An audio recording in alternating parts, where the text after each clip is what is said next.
This is the CineSnob Podcast. Hi, and welcome to episode 261 of the CineSnob Podcast. I am Jerrod Kingery. I'm Cody Villafana. I phrased my name really weird there. I put the wrong emphasis and kind of threw me off there. Cody, it's a day later because yesterday was Easter. But over the weekend, you and I both were at the second Spurs game here in Austin. I was at the first, which was a victory over the Portland Trailblazers. Saturday, you and I and some mutual friends of ours were at the game against the Timberwolves. A terrible loss. 151 to 121, I believe. 30-point loss. I believe that was right. Yeah. I told you at one point during the game, I had not quite realized in the last few years how high scoring the NBA had gotten, especially amongst the kind of cellar-dwelling teams. Yeah.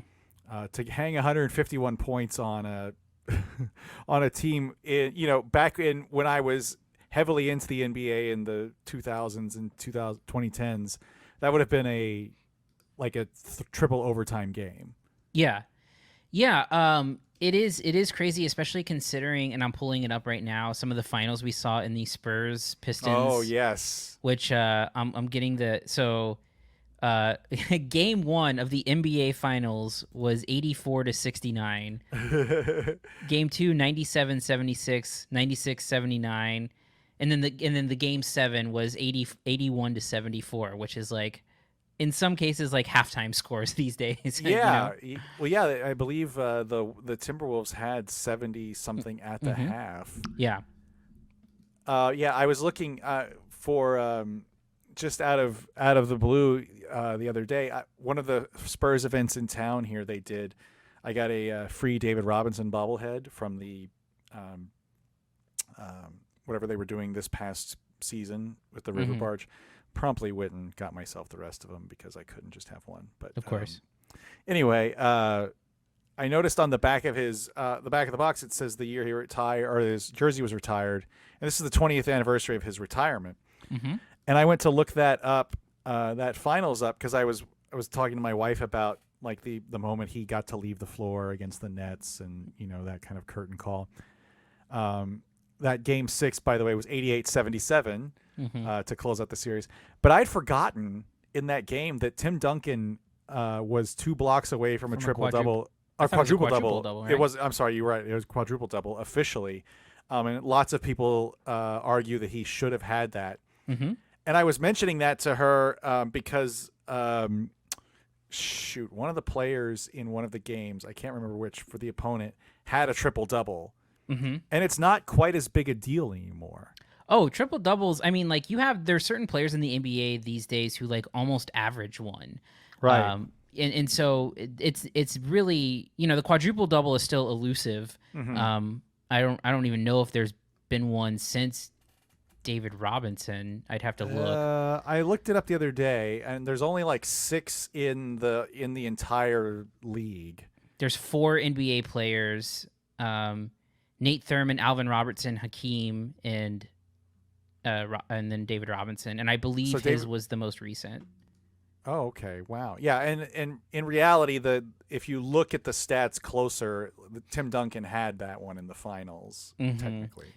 Yeah, I mean the triple double. I mean these days, I mean, let me see who had the most this season. Triple doubles in a season.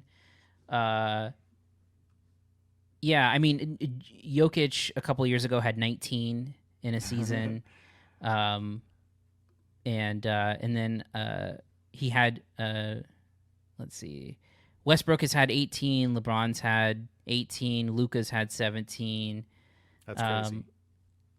In the 2016-2017 season, Russell Westbrook had 42 triple doubles. So more than half of the games he had a triple double. Yeah.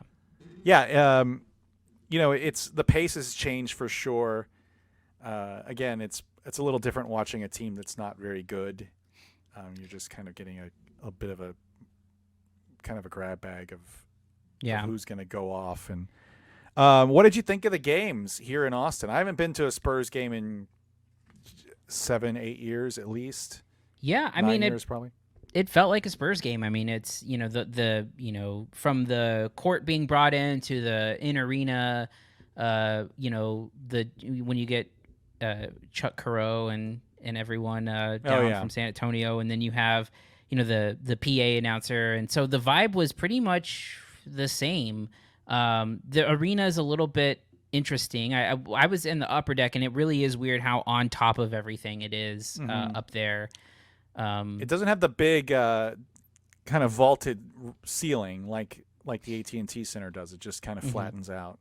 Yeah, but I mean, I think vibe wise, it felt like an NBA game. It felt like a Spurs game. So the one thing you and I were talking during halftime and ended up missing like the first 3 minutes of the third quarter because there's nothing in the concourse that lets you know the game is happening. Yeah, it's a little annoying, but yeah. I agree that the arena experience, but I will say too, but like the merch and concession and stuff moved fine. It felt like they were prepared for that volume of people, which was cool. Thursday was a little hairy all really? around. Concession lines were long. Parking was a nightmare. They didn't have like police directing traffic until after the game. That was one of the things that I mentioned to my wife when we were there the Thursday, was how they shut down like basically every road around the AT&T Center during a game. Like you can only go one way ever. Oh yeah. Mm-hmm. And this was not that situation. We got like routed around the football stadium.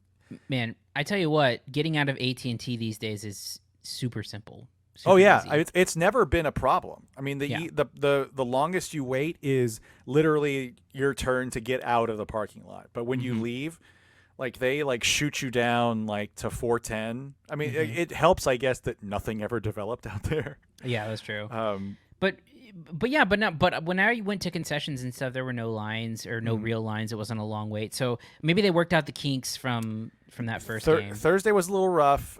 It feels like they didn't quite know what to expect, which is weird because there's been so many giant concerts there. I don't know if they treat sporting events differently or not. Because my boss, who was there at Thursday's game, tried to go to the Stubbs stand, and he said the line was halfway around the concourse, which is crazy. We were in like the Indeed Club, and the lines, it took about 10 minutes to get through the concession line on Thursday. On Saturday, it was super quick. It took 3 minutes tops. And I do, and I'd forgotten about the do not move while the ball is in play. People. Yeah. They were a little aggressive. Oh, they're aggressive at the AT&T too. Okay. Yeah. Yeah, because I mean, look, I'm a good 500 feet from the action. Like you're not, like I'm not going to interfere in the play. 500 feet's, I mean, total distance, but yeah, I had a lot of fun. I had a blast. Watching Spurs superstars like Keita Bates-Diop and Julian Champagny and Mamu Skadishvili. Yeah. I was surprised at how many threes he took. Oh yeah, being the center. I'm way out of the loop. Like a big guy shooting threes and like what's happening? But I guess everybody fucking does now. Yeah, it's a different game for sure.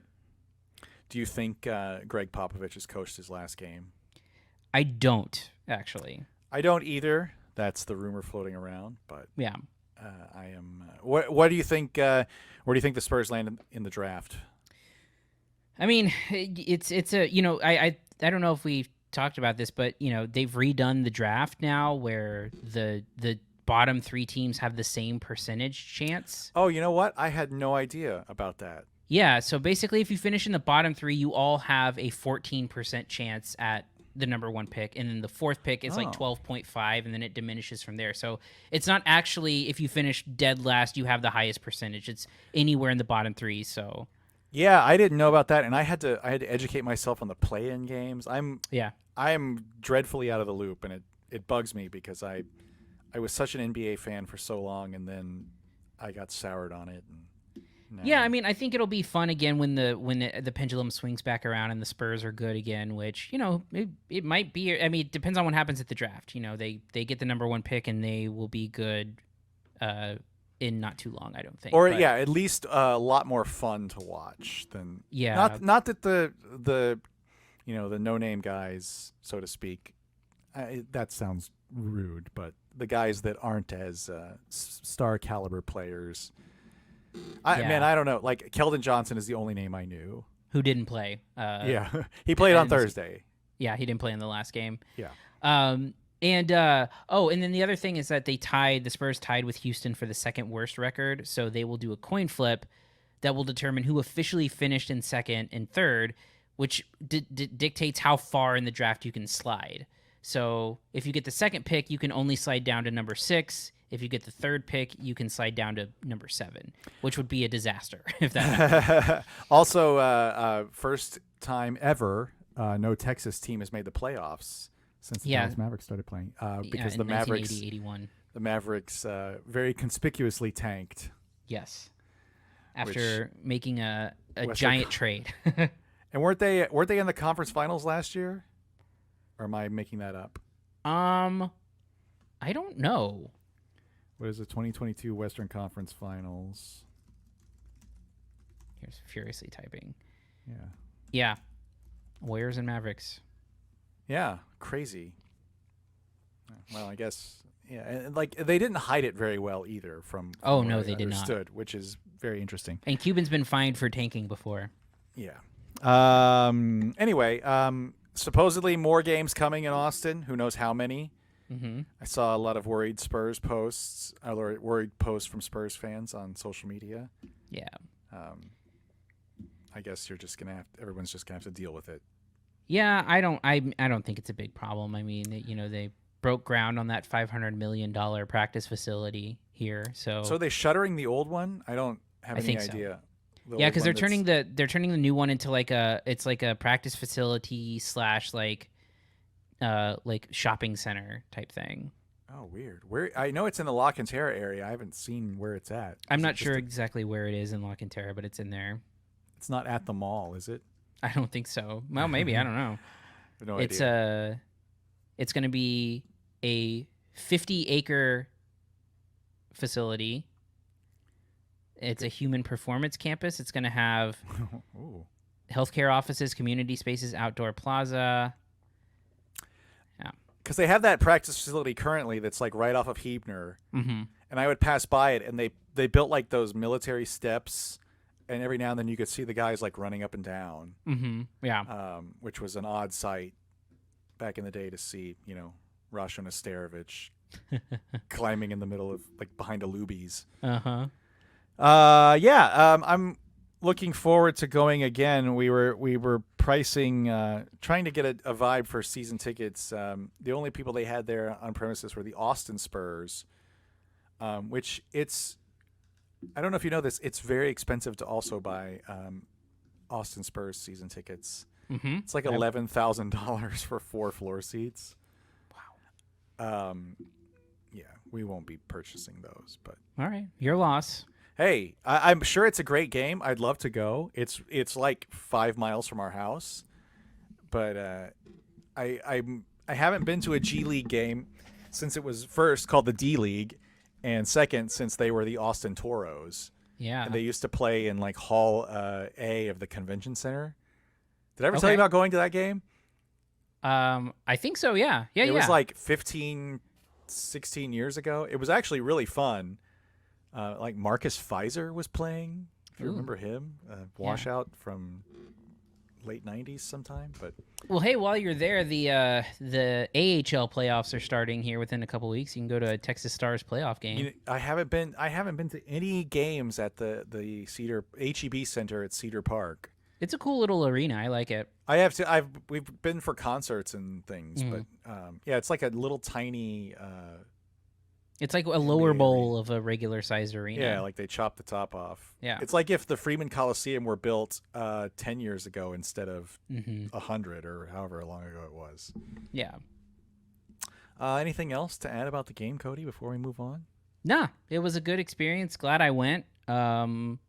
and I look forward to more Austin Spurs games when they move them there permanently. Yeah, when they slice that S off that SATX logo that everybody hated. It's cleaner. Yeah. All right, let's go ahead and move on to reviews.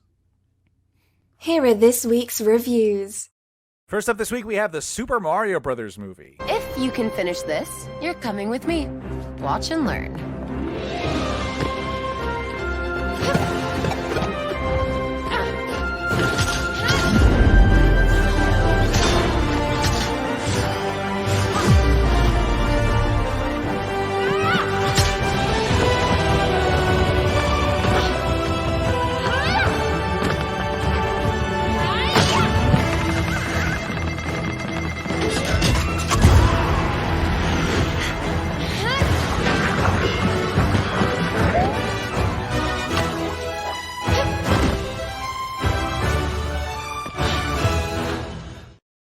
I am.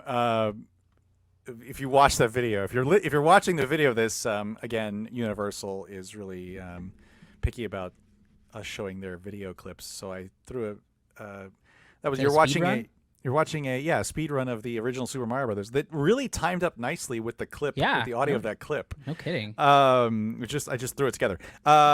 Anyway, this is of course a animated adaptation of the Super Mario Brothers franchise, which started in 1985. Became popular then. Cody, tell us about the Super Mario Brothers movie and what you thought of it. Yeah, so I guess this is the second big screen version of the Mario. That is correct. Story. There was a very weird version, a live-action version that was released in 1993, starring Bob Hoskins and John Leguizamo as Mario and Luigi. Yeah, and this is a different thing. This is an animated film that's been years in the making. I think it was announced like a few years ago at this point, and then the news broke that Chris Pratt was playing Mario. Obvious choice, right? We were all thinking it. When I think Italian plumber, I think Chris Pratt. I mean, let me just get it out of the way. He's fine. Everybody was really up in arms about him. Yeah, he's fine, but also I actually, and I'll just lead with this, is that I don't think that the voice cast is particularly great. I think that I guess Jack Black is maybe having the most fun, and I think that the best person is Keegan-Michael Key, whose voice is unrecognizable. Yes, that really pisses me off. Yeah. And that's the most interesting thing, but yeah, so it is Mario and the Mario franchise is beloved, obviously, and my connection to it is very limited. Like I think most people, I the first console I ever played was a Nintendo, and so I played a lot of Mario when I was a child. Were you playing the Super Nintendo or were you playing the original? I was playing the original. That's what my parents had, and so a lot of that and a lot of Duck Hunt in my youth. Yep. I got into Mario Kart very like a limitedly. Like, I mean, I had a Nintendo 64. That was my first like console I had as my own console. Right. But I'm not super into the lore of it all. I haven't played a lot of the sort of like outside games and stuff like that. And that's the thing. There's not really any lore to it. Sure, I guess I mean. Well, but I was just gonna say I think that's probably part of the problem with this. Well, it is, because I think what you have here is like taking an example of taking a brand or an IP, an intellectual property, and creating a story out of it, because the games are kind of there's no real story or narrative to what you're doing most of the time, as far as I can tell, and at least not in what when you're playing Mario, it's like trying to get Princess Peach, and that's about the extent of it. Save her from Bowser, and so you could see this as two things. One is that there's not a lot of narrative to sustain it, or it's a blank canvas which you can do something interesting with, kind of like Legos, right? The idea that when you had the Lego movie, there's no narrative attached to Lego, but they took that and created this super interesting, fun narrative out of it and found a way to make it meta and in a way and incorporate things. And whatever that was, this is the antithesis of that level of creativity, because what you get, the way that I've been that I phrased it to you and that I put in my Letterboxd review, is that it is soulless IP mining. It is taking having the rights to a Mario movie and creating the least interesting version of what that looks like, which is kind of, again, to be quite honest, the idea that, it's almost like the Princess Peach saving from Bowser. You just put Mario in that position and put Princess Peach on Mario's team, and that's basically the extent of it. Bowser is threatening, I guess, is it Mushroom Kingdom? It's the Mushroom Kingdom, yeah. Yeah. And he wants to marry. He's super horny for Princess Peach. So I mean, that's kind of the plot line was always that you were saving Princess Peach back then, originally known as Princess Toadstool, from King Koopa, who later was like rebranded as Bowser. But yeah, you literally swap out Princess Peach for Luigi now. I guess the implication was always that he was in love with her. I don't know why he'd kidnapped her. But again, there was never really any narrative to it. Right, and that becomes like the main thread of the story. That's Bowser's entire existence, really, in this movie, is to serve as like lusting over Princess Peach.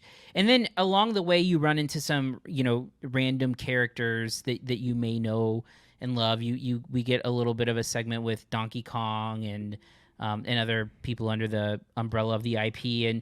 And ultimately, like I said, it becomes the most basic, uninteresting version of whatever this story could be.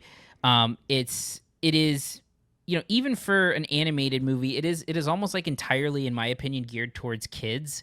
It's very juvenile and young, and there's not that same kind of thing where there's stuff for adults and children, even like with the humor. Like the one humor bit you get that is maybe geared towards adults is like this existential nihilist star that's in a cage. Oh, yeah, it's a relatively new addition to the canon. That's from Super Mario Galaxy. I can't remember what that little creature's name is, but yes, you're right. But then everything in between there is just super stupid. I really don't like the Donkey Kong stuff whatsoever in this movie. The narrative itself is super boring. And it's just, again, like a limp piece of filmmaking. This is a Super Mario Brothers movie, and there's a middle chunk of this movie of maybe like 20 to 25 minutes where Luigi is totally off screen. Not there, not hinted towards, almost like they don't cut back to him, even though he's in a place where you could do something with it. Again, I didn't find the humor of it all funny. I really think that there's two ways in which you may like this movie. One is that you're a 6-year-old child, or two, I guess if you're a super fan of the lore, you can maybe find some entertainment in the Easter eggs and hidden nuggets of references. There's a ton of musical cues that harken back to the games. There's visual gags and stuff. Like the restaurant they're in is like Mike Tyson's Punch Out Pizza or some shit. Yeah. But for me, it's more of that. It's more like I refer to it as like a cheap pop, where you're just giving the people something that they know, so they go, oh, look, it's the sound or whatever. Well, that's... Yeah, like you said, that's the only thing that really caters to the adults in the crowd. Mm-hmm. Yeah. Yeah, sorry to cut you off. No, I'm just about done. I mean, again, I just, like I said, I think it's limp filmmaking. I think it's the most boring version of this story that you can tell. I think that the humor is inert. I think that it just, and like I said, I don't think the voice cast is particularly interesting. I don't think that Chris Pratt is doing anything special here. I don't, Anya Taylor-Joy as Princess Peach is it's a very simple, voice performance. Like I said, I think the most interesting thing here is Keegan-Michael Key, who is completely unrecognizable as him with the voice modulation that they're doing on him. And so, like I said earlier, I think this is a movie that is made almost entirely for kids and for adults. I don't think that this is appealing whatsoever. Yeah, you're right. And you mentioned the Lego movie. And I would also talk. I'd like. I mean, and this is the obvious connection. I think is Wreck-It Ralph. Those two movies that were really well done. I think the Lego Movie is brilliant. I really, really like Wreck-It Ralph too. Those were things that were obviously made for kids, but they took something that was plotless and made it into something. This takes like you could exchange, but they made it their own. You know what I mean? Like there was a reason it was Lego.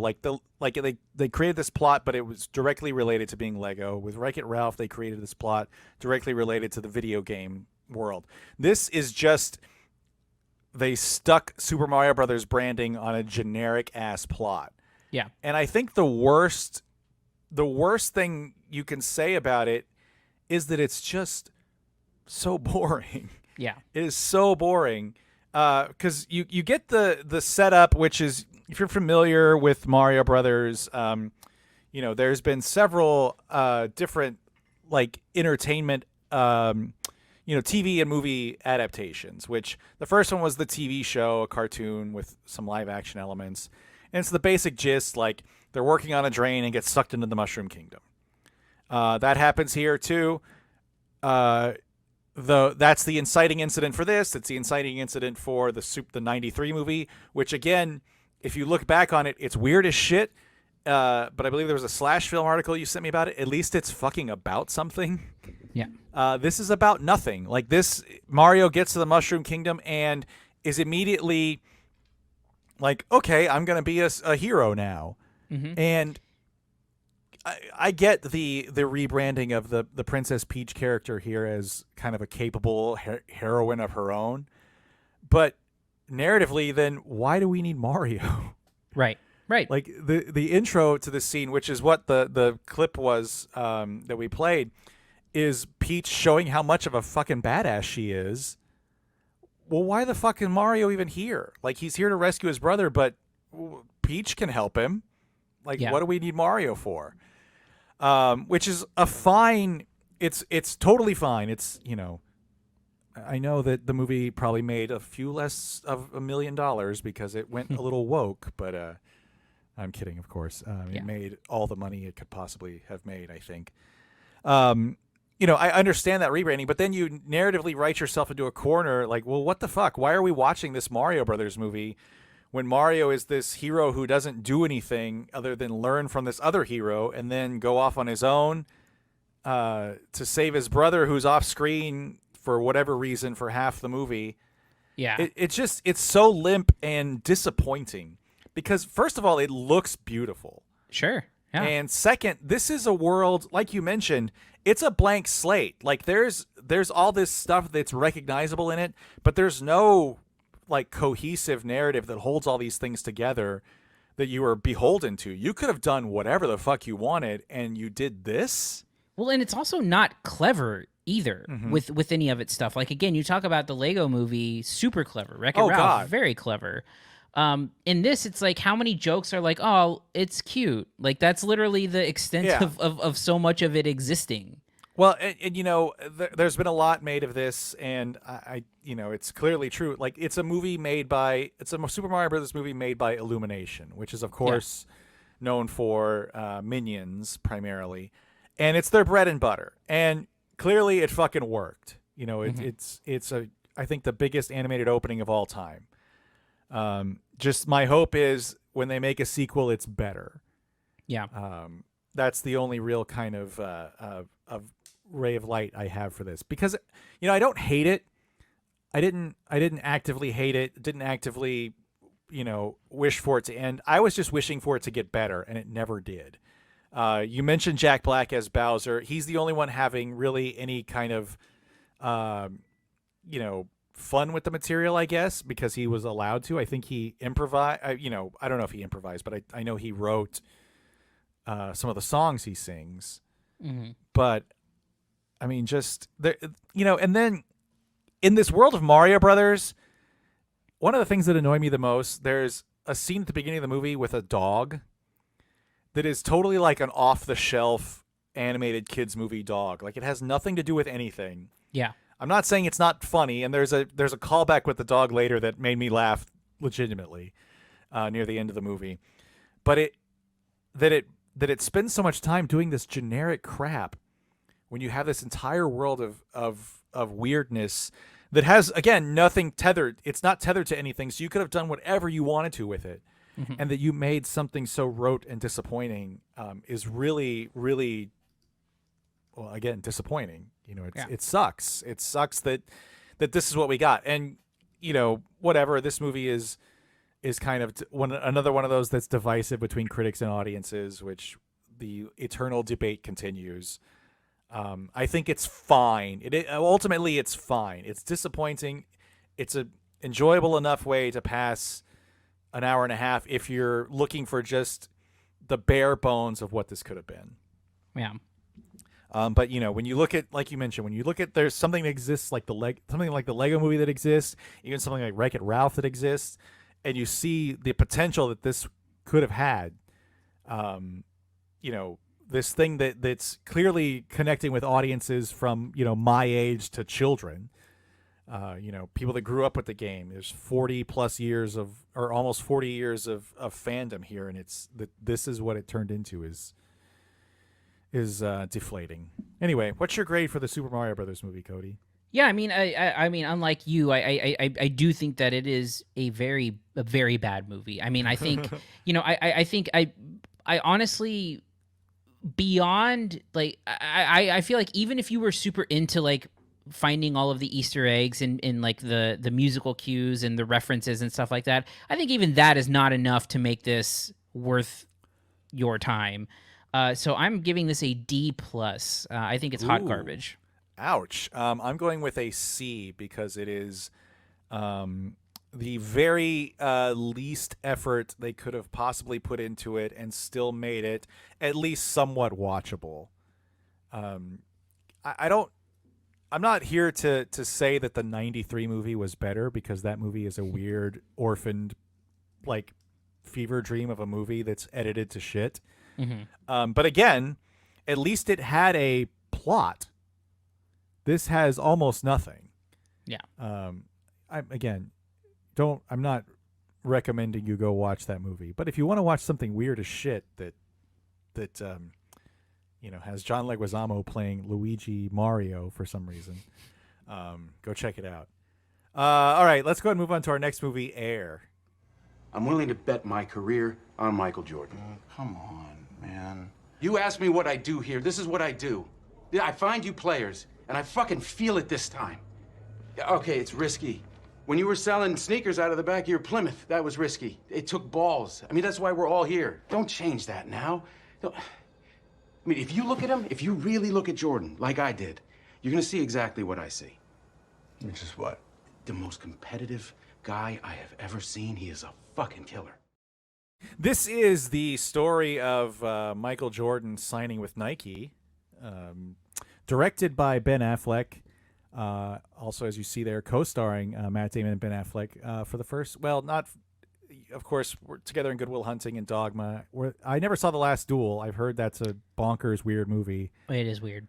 Anyway, this movie premiered at South by Southwest. Had about 1 million press screenings since then that I've had the opportunity to see.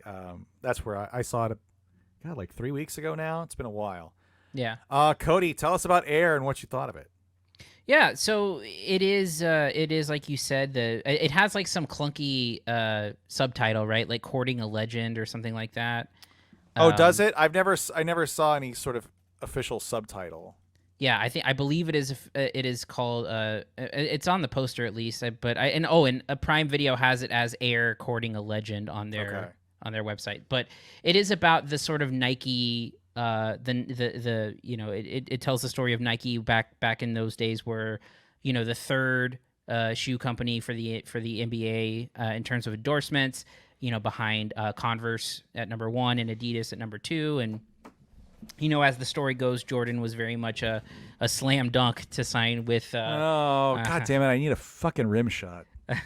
Oh, are you hitting the rim? All right. Oh, God damn it! I need 2. All right. Or you don't want to go for 3? Okay. All right. Seriously though. All right. Let's move on.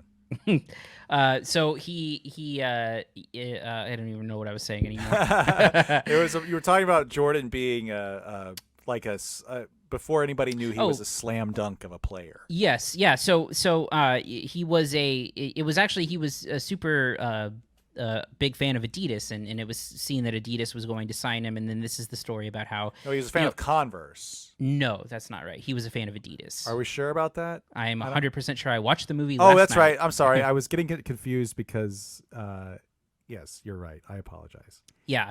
And so essentially they made a full court press to try to sign him. Damn it. And essentially what Nike did was build their entire basketball division around Michael Jordan. And so this tells the story of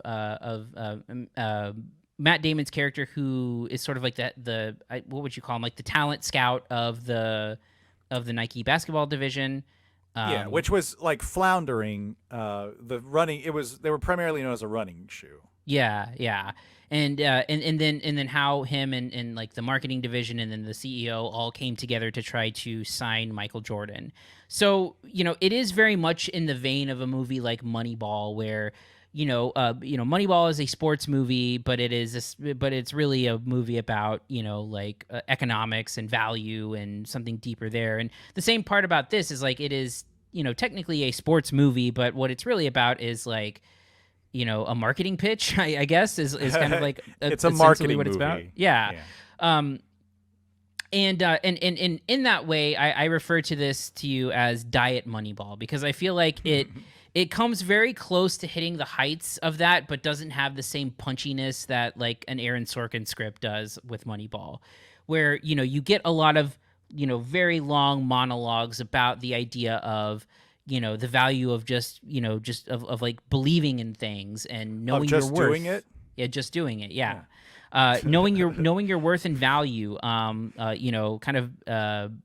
manifesting your destiny and all of this stuff. And I think it works to varying degrees, because I think that there's certain scenes like the scene where Matt Damon, who, by the way, I think is very good in this movie. I think I know a lot of people have talked about this as one of his career best performances. I don't quite know that I would put it on that list of his best performances necessarily, but he is good. It is fun to see him like embracing like a frumpy character.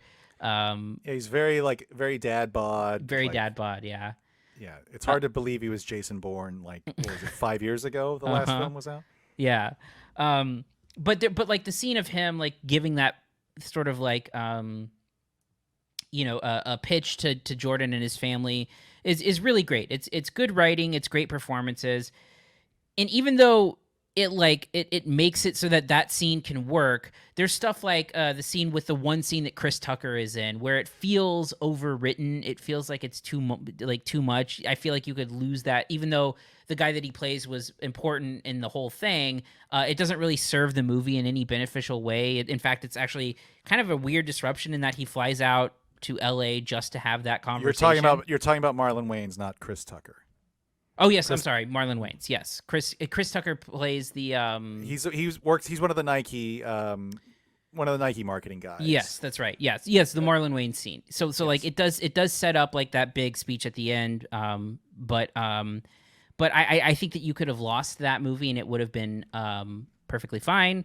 And I think or you could have lost that scene and it would have been fine. There's a bunch of moments during the movie where it just feels like it's not quite hitting that prestige level that I think that it wants to be. I think that it falls short in certain, I think, conversations sometimes between like Matt Damon's character and Viola Davis, who's playing his mother. I feel like some of the conversations that Matt Damon has with Ben Affleck sometimes get a little bit sort of like monologue-y. Like it gets a little bit like there's a lot of characters going on really long monologues, even like down to the guy designing the shoe is a little like those scenes are a little bit up its own ass, I think. And I think that there's like too many of those where every time I think it starts to threaten to get like really, really great, it just falls short of the bar a little bit. The contextualization also is a weird piece of it where sort of like, and I think to its credit, it kind of addresses a concern I had with this movie being announced, which is like how do you recontextualize Jordan as a risk, right? And I think the way that they do that is like showing that they're banking their entire budget on him. Yeah. But it's like, but it is kind of weird to see Matt Damon watching tape of Jordan and being like, "Do you see what I see here?" And it's like, well, he's the number 4 pick in the draft. He's gonna be a great player most likely. Well, yeah. Sorry to interrupt you. That was Bill Simmons wrote about this too before. Like that was the era when the NBA finals were on tape delay, and the movie mentions that, and it's kind of crazy to think about these days. But I guess that may be kind of all baked in a little tighter in this movie than it actually was. But the idea that the NBA itself was somewhat of a risk, right? Yeah. So for me, I mean, I think it's a very solid movie. I think that, like I said, I just feel like I think it's too confident in its own script, in my opinion, and it's really relying heavily on these really big, powerful, sweeping, dramatic speeches and moments and conversations. And I feel like sometimes it's very up to the task, and I feel like others it falls a little bit short and leaves a little to be desired. So I don't even know that I'd put it in the top 3 of Ben Affleck directed movies, but it is solid. Yeah, there's something about it that and it's kind of obvious on the surface when you think about it, is you end up rooting for a multi-billion-dollar company, right, to land a deal with another guy who is, I don't know if Jordan's officially a billionaire, but I mean, he's fucking close if he's not. So, it's played as this sort of underdog story and this know your worth story. And it's hard to reconcile that now with like one of the biggest shoe companies, if not the biggest shoe company in the world, and the biggest athlete in the world, the most famous brand ambassador ever. It's hard to kind of reconcile those two things as what you're watching now is this sort of like mutually exclusive path to fortune. Yeah. So there, and I feel like there's a subversiveness to that in the movie, and I've seen another review mention this. But I thought it too while I was watching. The movie takes a pause to Jason Bateman's character talks about the Born in the USA song, Springsteen song, which was at the time and since from then until forever misinterpreted at face value for what it is. Right. People thinking it's a patriotic song when it's really about the people coming back, soldiers coming back from Vietnam being kind of disenchanted. The movie. The end kind of title cards wrap with that, and I don't really understand what the movie's trying to say about itself. I feel like it's trying to make some sort of statement because, again, like the movie talks about how like this made Nike, so much money. Obviously, this deal with Jordan. It also made Jordan a multi-millionaire just on the shoes alone. Right. So the movie ends with that, with Born in the USA playing, while Ben Affleck's character, who's the CEO of Nike, who is also a multimillionaire, also a philanthropist, but still super rich, stealing a granola bar from the cafeteria. Yeah. Again, I don't really know what the movie's trying to say at that point. Yeah. And maybe I need to watch it again, but I'm just not really sure where the message of this movie lies. At face value, it is, like you said, it's sort of a diet Moneyball. And I think it's fine in that. I think it's enjoyable enough, even if you 100% know the outcome, and it's really hard to put yourself in that mindset where Jordan was, and in the mildest sense, a risk that this movie approaches it at. The story, that Jordans are they're still making Jordans. There's guys with sub-brands. I think, who is the guy? Somebody just had a shoe announced, I read, like just the other day, but it's a Jordan sub-brand. Like he doesn't have his own shoe. He's in the Air Jordan line. It's crazy to think about that at one point that didn't exist, and that it was something that maybe wasn't marketable. Yeah. being in marketing, it's fun to watch marketing. It's probably a little too simplistic for what it is. Everything comes with like this revelatory moment where really you just probably stumbled across the idea that like, oh, we'll pay the fine. Like it's played as this like these beats, which of course is for dramatic intent. And I get it. I don't know. I don't know again that I'd put it in the top 3 of Affleck directed movies. I think it's fine. I think it's well done. I think there's probably the cast is probably a little too big because I think or give Chris Tucker more to do. He has like 2 big scenes for being as pivotal as he was. Marlon Wayne's character doesn't get a lot to do except talk about how he owns a speech owned by a copy of the I Have a Dream speech that was before it was improvised. It's really Matt Damon's movie. I don't think not showing Jordan works as well as the movie thinks it does. And I don't know how you felt about that. You see him like in Profile and kind of always turning his back. The excuse was how do you cast someone to be as Jordan? Like, well, you just do. Like, it's not. There's been 1,000 biopics that have cast larger than life people. Yeah. I think it ends up as a bit of a distraction ultimately. And there's a scene where, Matt Damon kind of lays out a little too on the nose, like what publicity will take from Jordan. Right. Which I think does a little bit of a disservice to the movie.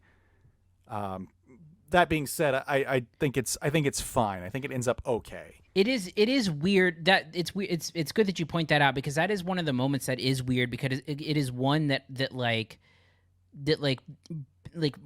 for being in the moment brings you back to the present and makes you very self-aware that you know the story already. Right. Which is a very interesting choice, especially there's like a reference to what happened to his dad, which is I felt was very strange to put in there. It's very like it's really macabre, like in what's happening. Morbid, I guess, more than macabre, but that's the thing that like again, and I feel like that's the movie trying to make a point that I'm not quite connecting with. Yeah. Overall, though, I gotta say I enjoyed it. I don't know again that it lives up to the lofty goals I think it sets for itself, and that it feels like it's accomplishing. Yeah. Anyway, what's your grade for Air, Cody? Yeah, I mean, like I said, I think it is like middle of the pack Affleck directed movie, which again is not a slight. I think Affleck's a really good director. I do think that this never quite touches greatness. I think that when it's breezy and when there's like especially in its lighter moments where clearly they let Jason Bateman be Jason Bateman for most of it, and there's a lot of fun interplay between him and Damon. And I think a few of those Damon speeches are really good, but I feel like it puts too heavy of a reliance on those moments, on those big sweeping moments, and I feel like some of them are not quite up to the task, and so it falls a little bit short. It's solid. I'll give it a B. Yeah, same here. B for me. I think it's solid enough to get the job done. It's an Amazon movie, so it's going to live on Amazon Prime forever. I assume once it runs its theatrical, like it has its theatrical run. So, it's a good. This is the kind of movie that they say Hollywood doesn't make anymore. It's a dad movie. It's a dad movie. It's a nicely paced, like not too dramatic. The stakes aren't that high. It's not a period costume drama. Well, I guess it is a period drama, but sort of in a way. Not a costume. But it's not. Yeah, it's not a. It's a dad movie. It's a breezy kind of. You're gonna be comforted watching it. You know the story. You're not being challenged. So, all right, let's move on to our last movie, Paint.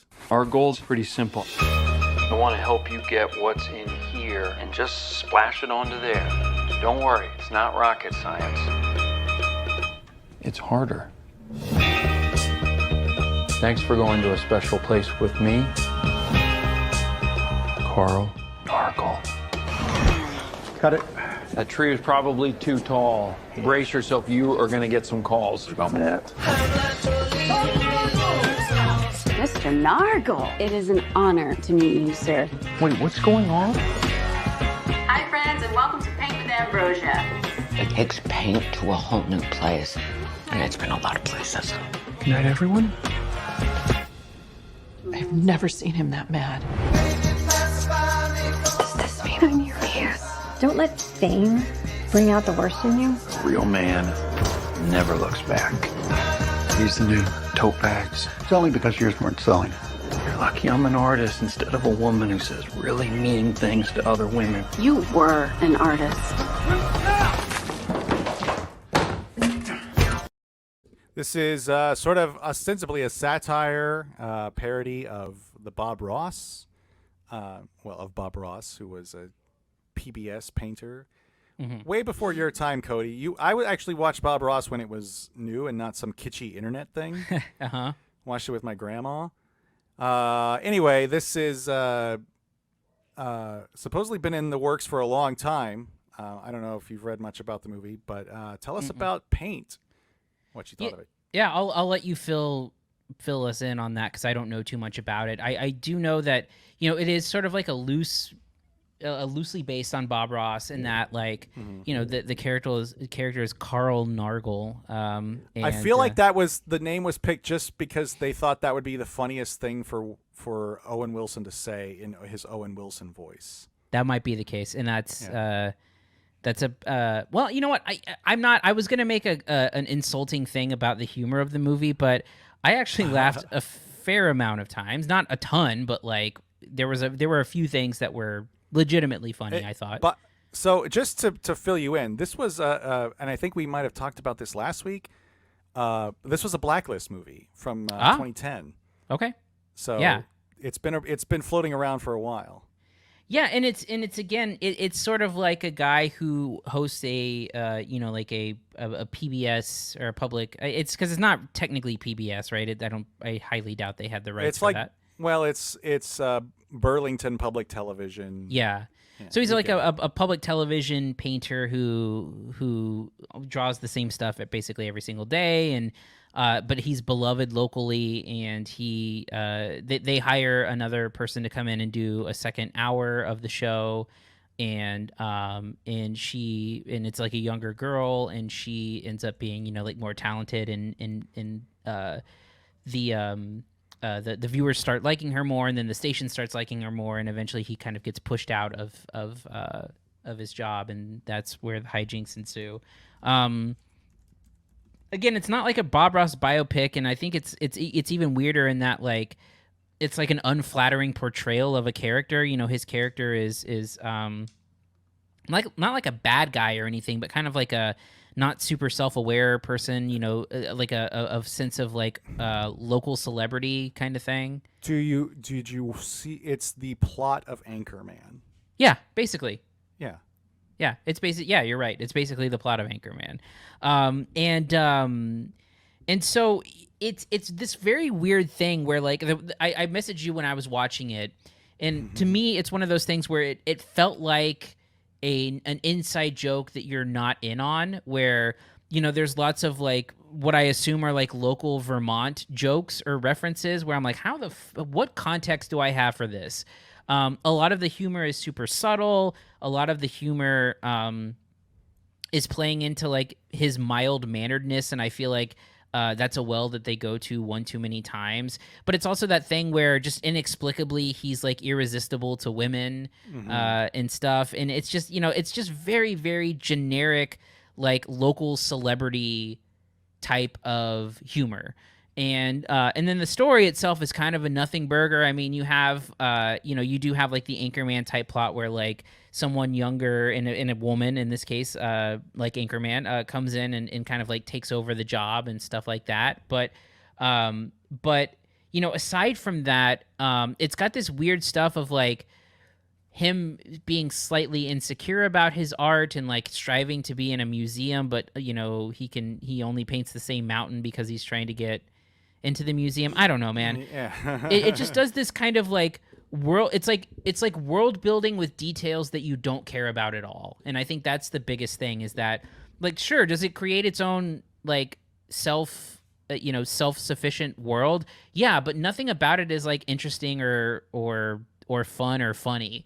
Like I said, there's a handful of laughs that happen. There's like some legitimately funny stuff, but like The tone is super weird. It's very quiet and unassuming for the most part. And I feel like in order for this type of movie to work, it either has to lean into the absurd harder, or it's got to be way more dry in a sense of like sarcasm, or like them taking it really seriously, and that's the joke. And I feel like it's like this weird in between tone of those types of things where it just doesn't quite settle into anything at all. And I think is a big whiff as a result of that. Yeah, it kind of drifts between it is essentially the plot of Anchorman. And I think I told you, like, it feels like a Will Ferrell thing that never went anywhere. Yeah. By the way, I this was on the blacklist, 2010 blacklist. You want to hear the other heavy hitters that were on that list? Please. Just a couple of them. Argo for one. Jackie for two, and All You Need Is Kill, which is of course Edge of Tomorrow. Oh yeah. So wow. That this one made it out of there finally. I didn't care for Jackie much, but those other two I'm a big fan of. This feels like something that's marooned back there. Like, it feels like it was something that was meant to be produced in 2010, like, or it feels like a Funny or Die like trailer that should have stopped. I don't know that there's enough meat on the bones here for how it's written to really sustain it at all, because it's really low key. Like, it never gets to the absurd that it really should, because it's got this weird mix of like 70s technology alongside cell phones and tube TVs and stuff. Like, there's just a weird vibe to the whole thing. Yeah. Owen Wilson, the Carl Nargle character, he's not like enough of a dick for you to hate him, like you mentioned, where you really feel like he should be getting, like, the script really wants you to think he should be getting some sort of comeuppance. Like, his biggest like sin in the movie is that, he's slept with a lot of coworkers, but he's apparently been like very, noble and regal about it, like all above board. Like, well, also it's a decision that they make purposely to show that the person he was with cheated on him first, yeah, right. Which is a weird choice for the movie you're trying to do. Yeah. I don't quite get what the movie is trying to get. Like, the only person who ends up really coming out looking poorly is Stephen Root's character, which I think is sort of like a last second heel turn, even if it's not even really that heel. It's just, and then, like, you've got people just sort of passing the time. Like, Wendy McClendon-Covey is in there just doing nothing. Yeah. Michaela Watkins plays his former love interest, who just kind of flits around doing nothing either, like never really getting kind of any story of her own, just sort of bouncing off other characters. There's not any real, like, again, like you said, this thing either has to go like really, like, I just think it really needed to be absurd. Well, yeah, you do Anchorman if you're going to do Anchorman, right? Yeah, like you lean into this. You take the plot of Anchorman, like, okay, get me to the battle between the newscasts or the news teams or whatever, or keep it focused, because, like, right now the way it's staged with this mix of it being kind of stuck in the 70s and in the 90s and then in the modern times, like, it just doesn't feel like anything really cohesive came from this. And I feel like it's I feel like this is of a time that just doesn't exist anymore. Yeah, and again, to your point, like, you talk about like Owen Wilson's worst characteristic is that he's like he's slept around or whatever, and then, like, they make it a big deal about him, like, getting everyone a gift, but like the gift was like a mug or not good enough or whatever. Right. It's weird that they're like and also too the new Painter the Ambrosia character, again, they make her slightly bad but not bad enough. Like, they won't commit to like making these people in any way like flawed or unlikable, and as a result, it, like I said, it just kind of hangs around.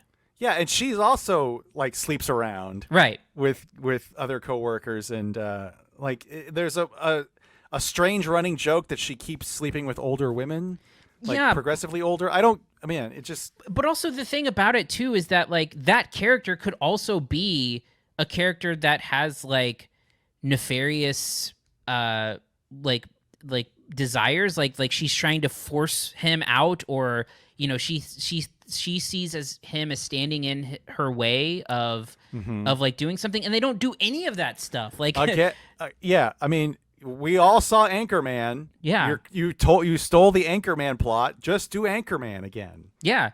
Yeah, do the stuff that makes that fun. Like, again, like messing with the teleprompter or trying to get him, again, that all of the pieces are there. It's like you took the boring parts of Anchorman, or like you just took the bones of it and treated it as like a subtle, it's like you mixed Napoleon Dynamite and Anchorman, but took the interesting parts out of both of them. Yes. Anyway, what's your grade for Paint, Cody? I give it a C-. It's a bad movie. It's not free. I mean, again, I think that Owen Wilson is still a likable screen presence. I enjoy watching him. But I wish that anything about it was better. I wish they would have picked a lane and at least gone for it, as opposed to just like this neutral tone of everything. Well, I mean, it's boring like watching PBS is, and I don't think that was meant to be. But yeah, C- for me too. This is not a good movie, and it sucks because I like Owen Wilson a lot, and I feel like he's kind of been absent recently.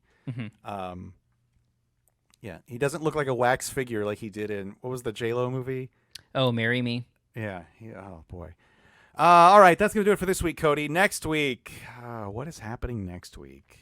Well, so next week we have Renfield is opening next week. The Renfeld, I think. Is it? Renfield or Renfeld? I thought it was Field. I think it's Renfeld. Ooh, or Renfield. You're right. I was wrong. Asshole. God damn it! I fucked up again. Converse. Renfield is next week. We also have I'm going to be, and I don't know if you want to cover it or not on your side, but How to Blow Up a Pipeline actually got moved to this upcoming week. So we'll be talking about that. And then there's like a couple of movies that, we'll pick another one. We've got a few choices. We've got The Pope's Exorcist. It opens. There's also Mafia Mama. Saw a commercial for that, a TV commercial for that. Yeah. That's also available. So we'll figure something out. Yeah. All right. If you want to reach us, you can email us at podcast@cinesnob.net. Find us on CineSnob. Find us on Twitter @CineSnob. Facebook, CineSnob.net. YouTube.com/CineSnob. Anything else, Cody, before we wrap this baby up? No, I think we're good. I think we have adequately covered the movies. I think Thanks. we have. Yeah, I think we have a busy upcoming schedule too. I don't think it's slowing down anytime soon, because I know that coming up here pretty soon is we're getting the new Ari Aster movie, so we're getting yes, an IMAX screening of that popped into my inbox today. Yeah, and then some other stuff. So yeah, we should be busy, and I like being busy. I like it's fun. Ari Aster, what was his last film? Was it Hereditary? No, it was Midsommar. I never saw either of those, but heard a lot about him. All right, on that note, I'm Jerrod Kingery. I'm Cody Villafana. Thank you for listening to the CineSnob Podcast. To read reviews, interviews, and more, visit CineSnob.net. See you next week.